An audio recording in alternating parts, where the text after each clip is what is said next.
I am probably among the very last people who will talk about the Yucca palette, but as you know, I made a dupe and I want to see how it compares to the real thing. Also, I want to see how it compares to some older palettes because as I've said, this color story is nothing new, it has been done before. So let's get started. Here's my dupe at the bottom and the Yucca palette it's at the top. I like how Lauren May Beauty refers to this as little quilts because they totally give that vibe. And it's easier to observe the colors once the packaging is out of the way. And looking at them here, I can see that I got pretty close, but I'm going to swatch them out to see how true that is. Starting with Camu Camu, a matte vibrant lime, versus Eon from Triochrome, which is described as an acid green. Eon is a tiny bit deeper. Citrine is a matte medium mustard citrine versus Bird, a vibrant mustard. And these two are so spot on similar, I barely notice any difference. Tipu is a matte dusty mustard green compared to Dijon from the gold palette. This one is a bit warmer and deeper. Acacia is described as a matte golden olive. Tipu is just a bit warmer, while Acacia has a very slight green undertone, but they're so similar. Like, I wish one of them was more deep or more intense than the other. I thought I had nothing even close to Acacia, so I put Scrub in here from Triochrome. You can see it's not even close, but it's also not so similar to another shade in the same goddamn palette. Okay, moving on, next shade is going to be Fuchsia, described as a matte light medium mustard yellow. As I predicted, this is a cream to powder, and I put it against Plutonium from Triochrome. They're different in both undertone and formula, but I think on the eye it'll look close enough. Next, this is Ixia. It's described as a matte burnt caramel. To dupe it, I chose Desert Date from the Safari palette, described as a medium orange with moderate warm undertones and a matte finish. It's just a bit lighter. Ballet is described as a matte dusty mustard brown. The shade I used was Tick from the gold palette. This one is a bit deeper, but hey, it works. Next is going to be Flax, which is a matte dark brown. This one was hard to swatch honestly, but the way a matte swatch says nothing about it because there's some pretty bad mattes that swatch perfectly and some pretty good mattes that swatch terribly. So anyways, this is Luck from the gold palette, a dark brown with a creamy matte finish.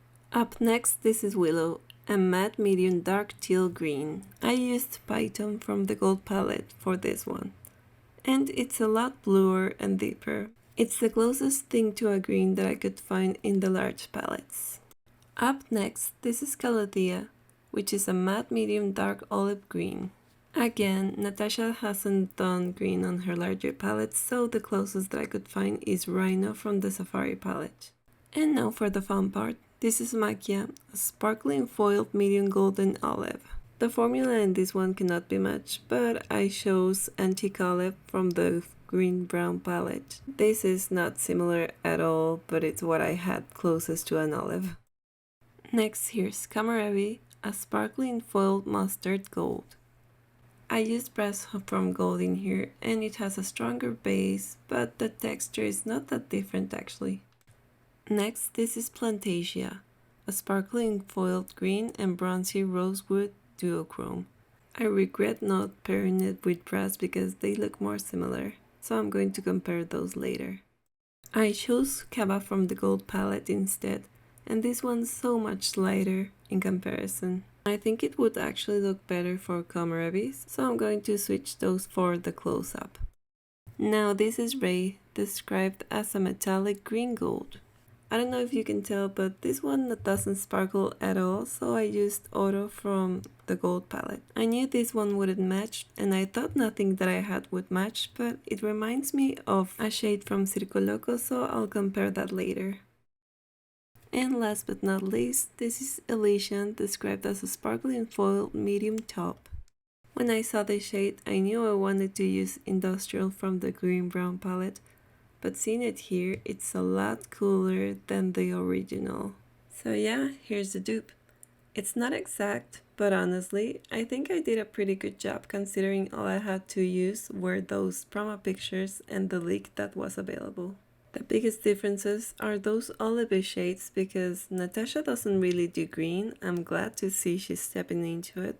Also, these shimmers are very different, not just in color but also in formula, so I'm going to do some close-ups. Here's Ray compared to Green from Cerco Loco and Dazzle by Sydney Grace. Dazzle is a lot more green, but if you look at Green and Ray, they're so spot on similar. Ray is a traditional metallic formula, so it's going to be easier to find dupes. Any yellowy, greeny metallic will do, honestly. So consider it duped. This is Maquia. It's gonna be the one at the top. Next is Anti-Calip from Green Brown, Rockstar from Luxie, and Brocade from Pretties for Your Face. Each of these shades is beautiful, but none of them compared to Maquia. Maquia is very sparkly, not as much as Brocade as you can see, but it has this gray-green base, and I have nothing like that in my collection. But hey, if you mix a gold with a gray, you probably get a similar effect. Next, at the top is Komorebi versus Cava from the Gold palette in the middle, and Lemonhead from Luxie Beauty at the bottom. Komorebi has a deeper base and the sparkles have a lot more colors. It looks way more dimensional than Cava, but Lemonhead is surprisingly close, just more yellow. This is the shade that I wanted to dupe the most. It's Plantasia versus Brass from the Gold versus Corrosion from Cleona versus Saltwater Taffy from Luxie and Angel Wings from Luxie. I would call this a bronzy gold with a warm base. Here you can see all those warm bases with the flip, and what's different here mostly is the type of sparkle. I think all of these shades are very different but also on the same family. I don't consider any of these exact dupes, but they do dupe the vibes, especially the two at the top. Next, here's Elysium versus Industrial from the Green Brown versus Amazon Basin from Colored Rain. This is even more different than the last one. All of these have that metallic yet warm vibe going on, but Elysium is a very special kind of top. It's not cool and it's not warm, it's between those two as you can see here. If we talk about formula, it's closer to Amazon Basin because it's a sparkling metallic, while Industrial it's a regular metallic. So I want to compare it to the Nomad palette by Juvia's Place, which has those deep warm tones. And I'm going to mix it with the Tribe palette, which has those very vibrant green tones. And here are the results. I know the formulas are going to be very different, but honestly on the eyes can you really tell the formula? All of the mattes match, but the shimmers is where this palette really cannot be compared. At least not to Juvia's Place old formula. The first time I saw this, Colored Rain's Safari palette came to mind, and they actually just came back with it, so that's some pretty interesting timing. The matte section is lacking in here, and the shimmers are very different in color, but honestly, to get the vibes, this is a good one. This is actually a pretty amazing palette to have if you like metallics rather than sparkly shades. This is discontinued, but I wanted to see how the Hela palette by Orensai and Angelica Nickbeast compare. This one is actually close with the yellows and the greens, but that's pretty much where the comparisons end. Hela is a lot more cool toned in comparison to the Yucca palette, but it still could give you the vibes if you only like the yellows and the greens. Next, I want to see how the Avocado palette by BH Cosmetics compares. As you can see, this one is also a lot more cooler toned. This is lacking all those mustards and oranges. I wouldn't say this dupes the vibes at all, but you could get some similar looks. Next, this is one that I haven't seen mentioned, but I guess it's because it's not being launched until next month, I think.